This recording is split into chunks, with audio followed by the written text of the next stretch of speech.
I am 27 years old, Annie. Recently, my father, Gilbert, was hospitalized. He runs a small company and has been given 6 months to live by his doctor. Throughout my life, he has always been my support. That's why I am still spending time by his bedridden side. During such times, my sister Benny appeared in the hospital room. "Annie, listen to me," she said in a domineering tone. "I'm going to inherit all of our father's $7 million. Why bring up money at a time like this?" I couldn't believe my sister would bring up the inheritance. "Shut up, you uneducated fool," she scorned. "She's no longer someone I can call a sister. She has been bullying me since we were children." Benny left the hospital room with a loud laugh. I was so angry I could hardly breathe. "Annie, listen to me," my father said quietly. "I can't leave the inheritance to you." "What do you mean? Are you telling me to submit to her?" I was shocked. "Just listen." Actually, my father began to explain the reason. Looking back, I hardly remember getting along with my sister Benny as a child. Our mother adored Benny, always putting her first. In our lessons, Benny was the priority, and I was always left behind. I spent my time being bullied by Benny and her friends, crying. For no particular reason, Benny and her friends even resorted to violence against me. But my mother always took Benny's side. "There's no way your sister would do such a thing," my mother would insist. But, my sister," I pleaded, but instead of comforting me, my mother would just scold me. The worst part was that I was in the same school commute group as my sister. Even thinking about it now, it was a truly horrible situation. I don't know what Benny told everyone, but because of that, I was harassed by many older students. School was just a place of agony. I liked studying itself, but going to school was really tough. At school, I was bullied by Benny and her followers, and treated like a problem child by the teachers. Every time my mother was called to the school, I would come home to hear harsh words from her. Those days were like a living hell, truly a nightmare. I couldn't trust anyone, and there was no one I could rely on. I hated everyone: my mother, my sister, her friends, and the teachers. But there was someone I could depend on. That was my father. He ran a small factory. Though it was a small company, it was growing every year, thanks to my father's ingenuity and ideas. My only ally was my father, the president of this quirky company. When my father was home, I always stayed close to him. In front of my father, neither my mother nor my sister harassed me. Being by my father's side was the only place where I felt safe. It seemed that my father understood as well, for he always kindly accepted me when I cried and clung to his pants. He would also sternly reprimand Benny. When I was in high school, my father called out to me, "Annie, from now on I will be busier and won't be able to be with you all the time. No matter what Benny does to you, don't give up. Study hard and become strong." My father told me. "Yes, I'll try my best. I'll study hard so I won't lose to my sister." As a high school student, I understood. The only way to escape this life was to continue studying persistently. Even if I sought help from someone, somehow Benny would be the one praised. That's why I was determined to rise up on my own. Thanks to my mother paying for my tuition, I attended cram school and studied desperately. As a result of my efforts, I was able to pass the entrance exams to a top university. I achieved a higher level of education than Benny, who graduated from a third-rate university that only the rich attend. However, my sister told my friends and neighbors. Annie herself said that she only passed the university exams by cheating. It's really embarrassing to have a sister who doesn't make any effort and gets in through the back door using money. Because of this, my friends drifted away, and the local ladies started to look at me coldly. Despite that, I continued to study hard without being discouraged. I endured the harassment from Benny with patience and did not give in. As a result, I was able to achieve my dream of obtaining a lawyer's qualification. When I became a lawyer, my mother sided with Benny and made snide remarks. "You must have cheated, right? Can you really be a lawyer? There's no way you can do that," my mother coldly said. I decided it was a waste of time to care about their comments and ignored them. That was also a part of my strength. I became mentally stronger, not losing to baseless rumors. Benny, who only has a social standing but no real strength, was very different from me. My father praised me as well. "You've done very well. Truly admirable. Just like my daughter should be. You can become even stronger, and you are my pride." Then Benny appeared and said, "You probably can't do it after all, right? Can you really handle being a lawyer? Since you got your qualification by cheating, you should quit being a lawyer before you cause trouble for others." Hearing this, my father sternly told her, "You're the one who just plays around, always gives up easily, and just eats whatever you like, a complete waste. Try to learn a bit from Annie." That scolding from my father worsened the relationship between him and Benny at once. Looking back, that moment was a turning point in their relationship. I was able to stay on the right path because of my father's understanding and support. As a lawyer, I have been building up my accomplishments slowly but surely. I wanted to talk more about my work with my father, but I didn't feel like visiting my parents' home because Benny was there. My sister always had a hard time keeping jobs and would spend her time doing part-time or short-term work, but my mother never said anything harsh to Benny. "You don't have to work hard because you'll take over after your father." My mother always coddled Benny like that. Even though I wanted to visit my parents' home, I was concerned about how the neighbors would see me. The neighbors, who still remember the stories Benny made up, are cold to me. So, when I go near my parents' home, I only call my father and we go out to eat, just the two of us. I try not to go to my parents' house unless necessary, but when I have time, I go out to eat with my father or talk to him on the phone. One day, when work was going smoothly, I sent an email to my father as usual, but there was no reply for several days.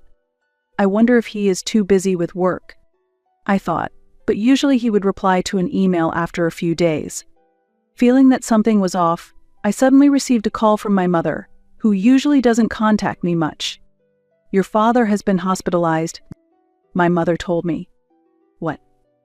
I exclaimed in surprise and quickly rearranged my work schedule, rushing to the hospital near my parents' house. When I arrived at the hospital, I found my mother crying. No matter what I asked, she just cried and wouldn't tell me where my father was. So I contacted an employee of my father's company and got the room number. Even in such an emergency, my mother, who dislikes me, wouldn't tell me anything, and I was frustrated by the petty and self-centered emotions of people. "Dad, it's Annie. May I come in?" I quietly opened the door to the hospital room and entered. There, my father lay emaciated, and there was no one else in the room. "Your mother just left. You came at just the right time." "Dad, what happened?" I was shocked by my father's frail appearance. "Who told you the room number?" my father asked. "I got it from someone at your company." "I see. Don't worry, I'll be all right. I'll be back to work soon," he said while coughing. But he didn't look like he could return to work anytime soon. As I was about to leave the hospital room, a doctor approached me. "Are you his daughter?" "Yes, I am," I replied. The doctor took me to another room and explained my father's condition in detail. "We found cancer. He has about 6 months to live," the doctor said. Hearing those words, I was lost for words and left the hospital. Since then, I have tried to adjust my work schedule to visit my father as often as possible. Day by day, my father continued to lose weight, and it was clear that his already slim body was becoming even more emaciated. It was obvious at a glance that his condition was not normal. One day, when I went to visit my father, my sister Benny happened to arrive at the same time. I unexpectedly ran into her. "Why is the low-educated Annie here?" Benny said. I wanted to scream back, "Who's the low-educated one here?" but I held it in. Thinking about Benny, who stays at our parents' home doing nothing but playing around, made my anger boil. As I struggled to contain it, my weakened father groaned. "Stop it, Benny. What are you doing here? I'm in this condition, and I don't have any money left to give you," my father said. "Did you come here to get money even though Dad is like this? I can't believe it. That's really terrible." I screamed inwardly. I had a lot to say, but Benny spoke first.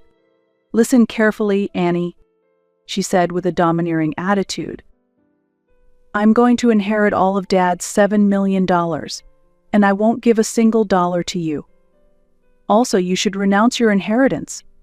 I will take over Dad's company, so don't worry." I was so dumbfounded by this that I was at a loss for words.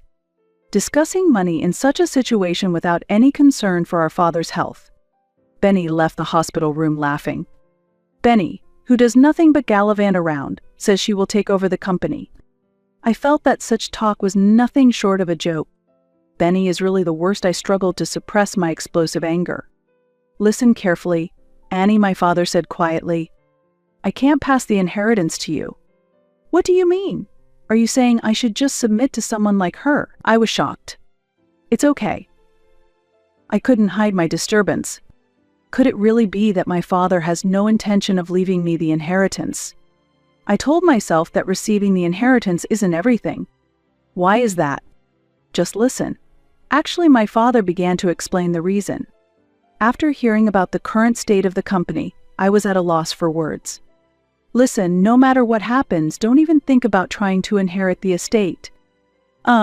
Okay. It's getting dark outside. You should go home now. You have work tomorrow, right? Prompted by my father, I returned to my apartment, which was a little distance away.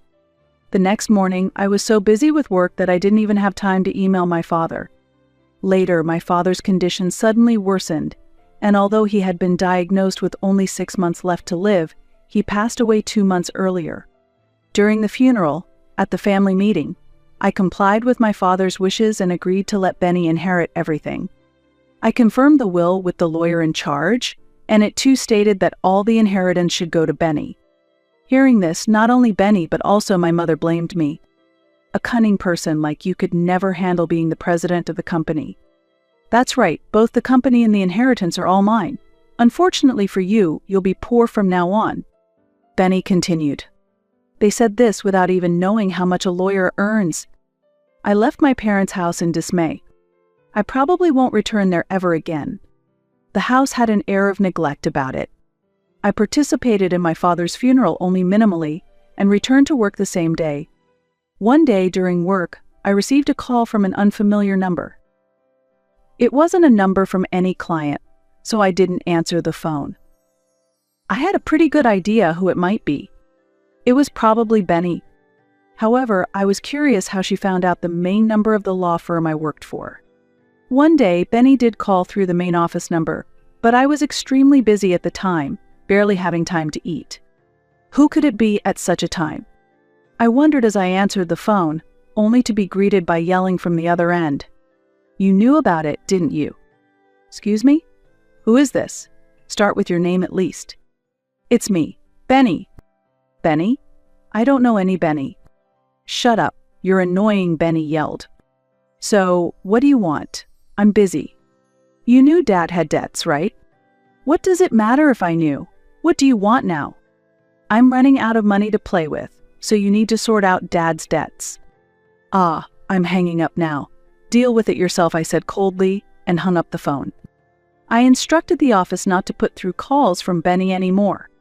In the hospital room, my father had confided in me alone about his debts.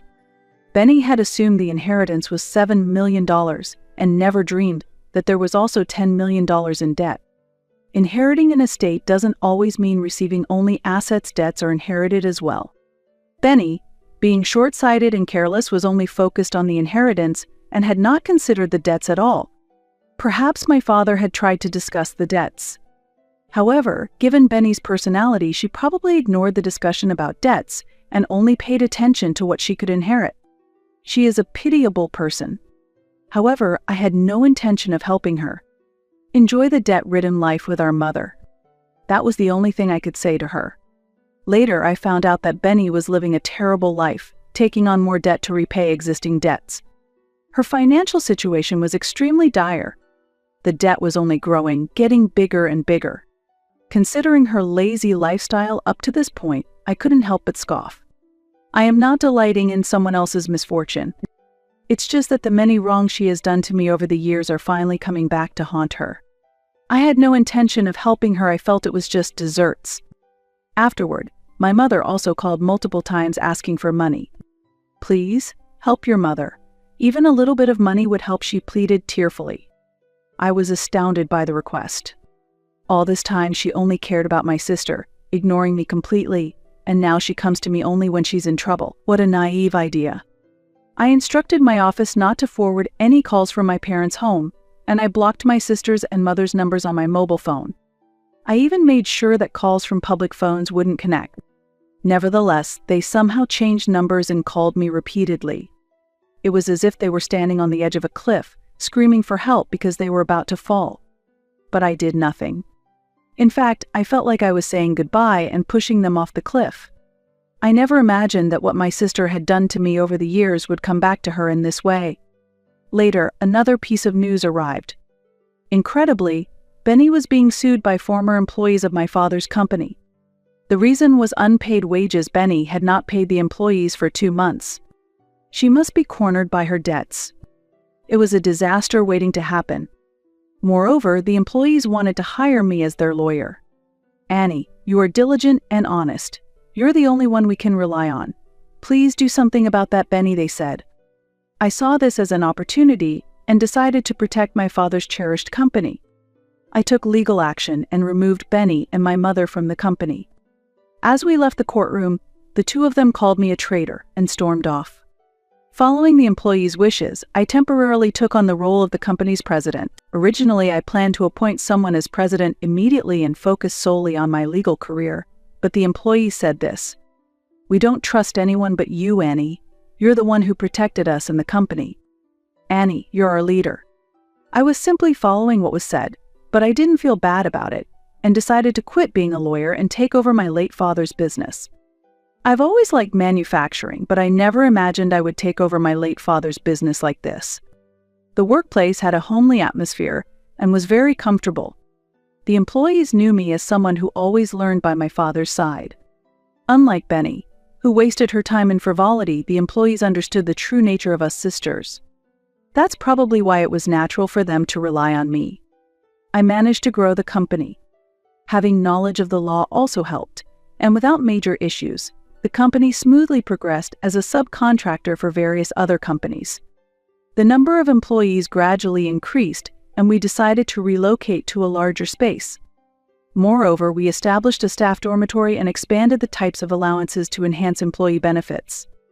As a result, our company was featured on local television as a great place to work. When asked what the key to success was, I replied, "Patience and effort are everything. It's important to continue working diligently because then the results will naturally follow." I focused on developing our employees, which has helped the company grow. Although I was fulfilled in my work as a lawyer, I find even greater satisfaction in what I'm doing now. If I had given in to interference and quit, I'd probably be leading an undisciplined life now, feeling apathetic about everything. Blaming others for your failures or speaking ill of them won't make anyone want to follow you. I learned this, surprisingly, from my sister and mother. I do not want to be like them. All I want is to live honestly and sincerely, but seeing my sister and mother, who can't even do that, I realize how miserable they are. Now, that's how I feel. Later, I made a name for myself as a female CEO and started dating a man I met through work. I have no knowledge of what became of my sister and mother. I have neither the desire to look for them nor to help them. Considering how much of a burden their actions were on the employees, I can't bring myself to feel that way. My sister and mother will probably never return here. And after several years of dating, I got married. My husband is a talented young entrepreneur who has successfully run a small factory, and we hit it off. We had a small but heartwarming wedding that was true to us. The happiness I felt at that time was beyond anything I had ever experienced. Soon after our wedding, I found out I was pregnant, and a baby boy will be born soon. That alone would have been enough. "Excuse me, Madam President." One of the employees burst into the room in a rush. Fortunately, no one else was there at the time, which was a relief, but the employee said excitedly, "Benny is here." "What? Why now?" Holding my swollen belly, I stepped outside. There stood Benny, dressed shabbily and looking unclean. Benny declared threateningly, "This company is mine. Annie, with your unkempt appearance, you can't be the president. I should take over as president." Hearing this, some employees who were listening threw water at Benny. These were the employees who had been forced to work without pay when Benny was the president. "Get out. Annie is our president. You're not fit to be president. Just leave. You're nothing but trash." I was astonished at this moment. Even though there used to be no one I could rely on but my father, now I had never imagined that so many people trusted me. We'll get rid of her quickly, so please go back inside, Madam President. Many employees were protecting me from Benny. Annie, please help me. Please leave. You're only causing trouble for everyone. I finally voiced the words I had long held back in my heart. I truly hate you. I slowly walked back to my office. I don't know what happened to Benny afterward. And then, I gave birth to a healthy boy and received warm congratulations from everyone around me. Since I started working on rebuilding the company as its president, the expressions of the employees visibly changed. Employees who used to work with gloomy faces gradually regained their lovely smiles. Once, an employee who had worked with my father came to me and said, "President Annie, we all really love you."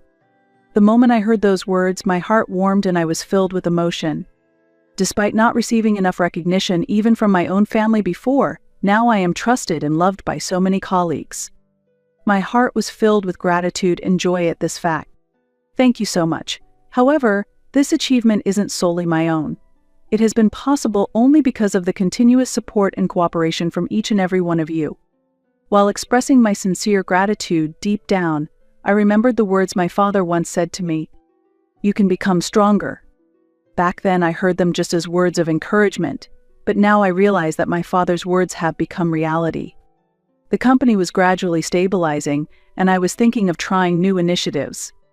In particular, I focused on creating a work environment where women could thrive.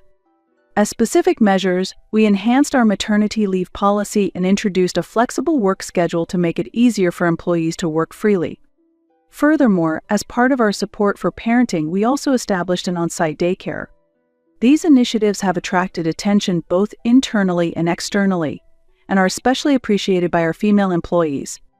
Thanks to you, Madam President, I can continue working even after having children, one female employee told me with emotion in her voice.